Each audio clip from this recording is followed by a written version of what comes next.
În 1976, Steve Jobs și Steve Wozniak au înființat și au creat bazele unei companii de calculatoare într-un garaj închiriat în Palo Alto din sudul Californiei.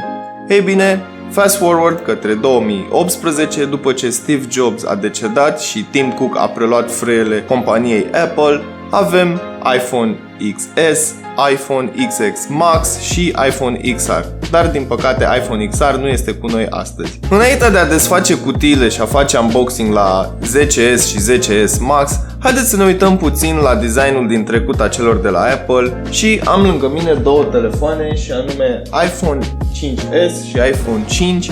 Ultimele telefoane care au avut un design mai pătrățos, niște unghiuri drepte la 90 de grade, aveam și mufă jack, până la iPhone 6 și 6S, după care s-au răzgândit și au scos-o, dar aici avem puțină istorie, haideți să ne uităm mai de aproape la ele. De la primul model de iPhone la iPhone 3G, care era făcut din plastic, și 3GS, iPhone 4 și 4S, care aveau un design din sticlă, către iPhone 5, pe care le am eu aici.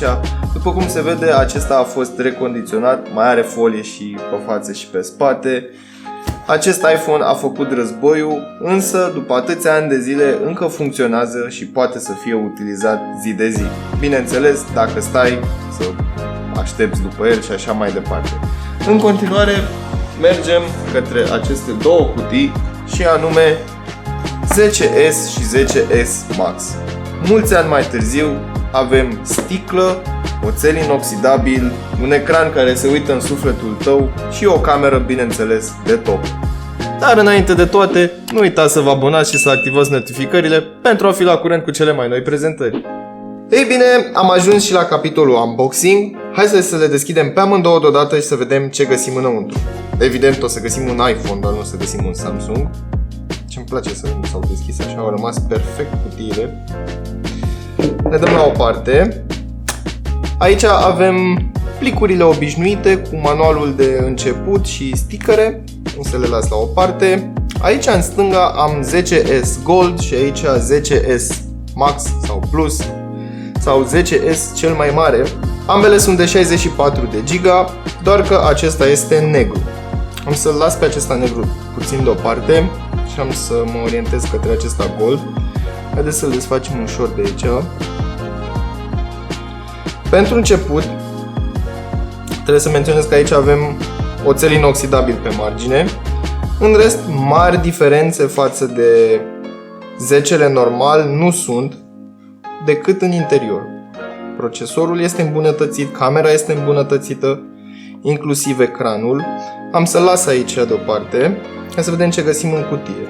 Bineînțeles, căști cu cablu și, bineînțeles, fără jack 3.5, fără dongle, cablul de alimentare și aici avem încărcătorul de priză, ce va avea nevoie de un adaptor deoarece acesta este pentru America, de 1 ampere 5V. Așadar, pentru a beneficia de funcția Quick Charge sau Wireless Charge a telefonului, va trebui să cumpărați un încărcător separat. Hai să dăm asta la o parte și să trecem la 10S Max. Bineînțeles, nu cred că va fi ceva diferit. Din nou, îmi place. Sincer, nu pot să mă hotărăsc la design și la culoare care îmi place mai mult. Bineînțeles, este un magnet de amprente instant, după cum puteți vedea. Am să las și pe acesta deoparte. Din nou, căștile cu încărcătorul, nu Quick Charge, nu Wireless Charge, nu dongle, nu absolut nimic. Pentru toate acestea vom avea nevoie de adaptoare, încărcătoare, cabluri separate. Haideți să pornim telefoanele și să vedem cum stăm la capitolul software și ce anume au schimbat de data aceasta cei de la Apple. Le-am setat, le-am pornit, imediat trecem și la capitolul software, însă țin să menționez că îmi place acest live wallpaper. Dacă țin și apăs pe el, se mișcă, doar că mi-aș fi dorit ca rezoluția wallpaper-ului de pe telefon să fie la fel de bună ca cea de pe cutie, dar trecem peste. Se poate schimba, nu-i așa? Apple? Nu-i așa Apple? Apple? Apple! Haideți să ne uităm și la software, să vedem ce au modificat Apple. Bineînțeles, ei spuneau că au adus îmbunătățiri în ceea ce privește performanța, dar am observat o chestie. aici în stânga de tot, avem un widget nou care se numește Screen Time. Practic îmi spune ce fac eu, cât timp am ecranul pornit. Momentan aici îmi spune așa, productivitate și creativitate. De exemplu, dacă aș fi avut Facebook-ul instalat și aș fi stat pe Facebook, mi-ar fi scris social media. Asta este una dintre îmbunătățiri. Undeva în setări, destul de greu de găsit, este o opțiune care mă lasă să-mi blochez anumite funcții sau anumite aplicații. Practic, să nu mai stai pe telefon toată ziua. Hai să ne uităm puțin și la testele sintetice. Am aici AnTuTu Benchmark și a scris 360.208 puncte. Și da, vedeți bine și eu văd bine. Am și iPhone 10s, fratele lui mai mic, care a scos 366.509 puncte. Cu siguranță, procesorul Bionic și mai ales motorul neuronal are ceva de spus în privința asta, în ideea de cum a reușit el să facă performanța să funcționeze mai bine. Am uitat să menționez, tehnologia de fabricare este de 7 nanometri, așadar, în aceeași arie sunt și mai multe componente, cum ar fi tranzistorii, care comunică mult mai rapid între ei, deoarece distanța dintre componente este mult mai mică. Încă un lucru interesant este integrarea cu un dicționar. De exemplu, dacă scriu Animoji, mi-apare aici dicționarul cu descrierea cuvântului. Hai să scriem un cuvânt tot în engleză. Eat.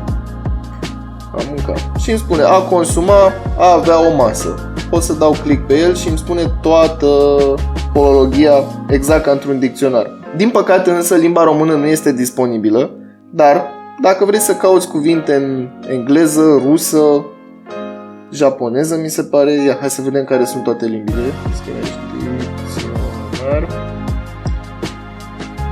English, British English, American English, daneză, germană, franceză, indiană, bineînțeles toate limbile, mai puțin limba română. Sper să apară aici și limba română, deoarece mi s-ar părea o chestie interesantă să pot să caut un cuvânt în cazul în care nu știu, direct de pe telefon, fără să trebuiască să accesez un browser și așa mai departe. Trebuie să mai menționez un fapt, și anume motorul de feedback. De exemplu, dacă intru aici și dau să selectez un alt filtru, vibrează atât de fin, e ca și cum aș bate cu unghia pe o bucată mică de sticlă și simți vibrația aia pe partea cealaltă. De exemplu, dacă vreau să aprind lanterna, apăs o dată pe el. Apăs o dată pe el. Cât țin apăsat, nu vibrează. În momentul în care am luat degetul de pe buton, a început să vibreze din nou. E exact ca un buton adevărat. Incredibil, mie îmi place. Un alt lucru, bineînțeles, dacă aveți iPhone X, ați fost obișnuiți cu această scurtătură.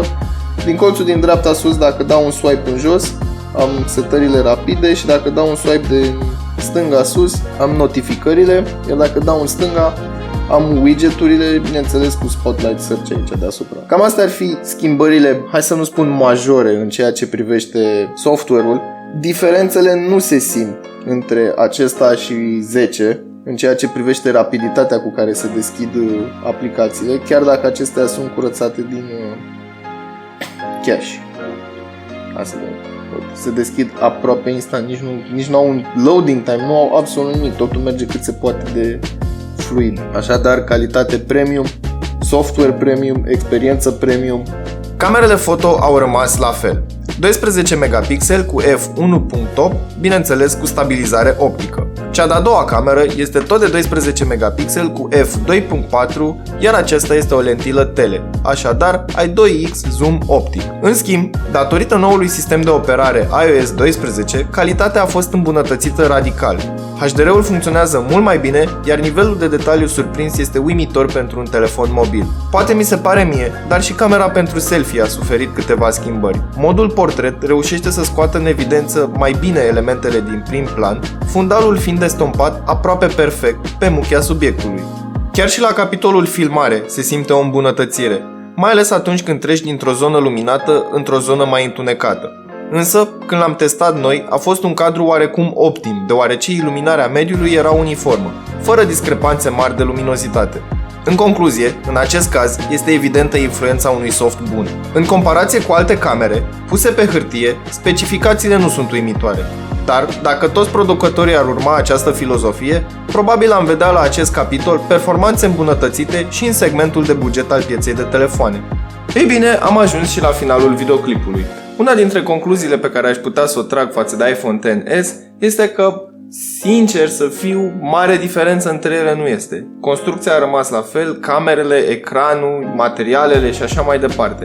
Însă, iPhone XS a suferit un upgrade în ceea ce privește chipsetul, și anume A12 Bionic, care are 6 nuclee, 4 nuclee pentru acceleratorul grafic și 8 nuclee pentru motorul neuronal. Practic, ceea ce face acest motor neuronal, el se ocupă de gestionarea resurselor, și anume, în cazul în care tu folosești jocuri, dai mesaje și stai pe Facebook, în momentul în care ai pornit jocul, el boostează frecvența procesorului și performanțele ca să poți să ai o experiență cât mai fluidă. Iar în momentul în care ai ieșit din joc sau ai închis jocul din aplicațiile recente, revine la o frecvență mult mai joasă, ca să nu consume energie și să optimizeze cât de bine raportul performanță, baterie și așa mai departe. Îmi place în schimb ceea ce au făcut Apple cu noul sistem de operare iOS 12. Exact cum am spus și mai devreme, camera a suferit o modificare, și anume o modificare în bine. Să sperăm că și iPhone 10 va avea parte de același tratament. Ca o alternativă la acest produs, ei bine, sincer nu știu ce să-ți dau. Dar ți-aș putea recomanda Galaxy Note 9. Și de ce aș putea să-ți recomand Galaxy Note 9? Ei bine, pe partea de productivitate ai putea avea un avantaj. De ce? Pentru că ai acel pix care funcționează în diferite feluri, care are diferite funcționalități și așa mai departe. Cu toate acestea, ai USB tip C și asta înseamnă un mare avantaj în momentul în care, să spunem că ai vrea să conectezi un alt dispozitiv la telefon, deoarece el oricum vine în pachet cu un OTG dongle. Așadar, poți să conectezi o tastatură dacă ai vrea să conectezi o tastatură. Pe partea de productivitate, personal aș alege Galaxy Note 9.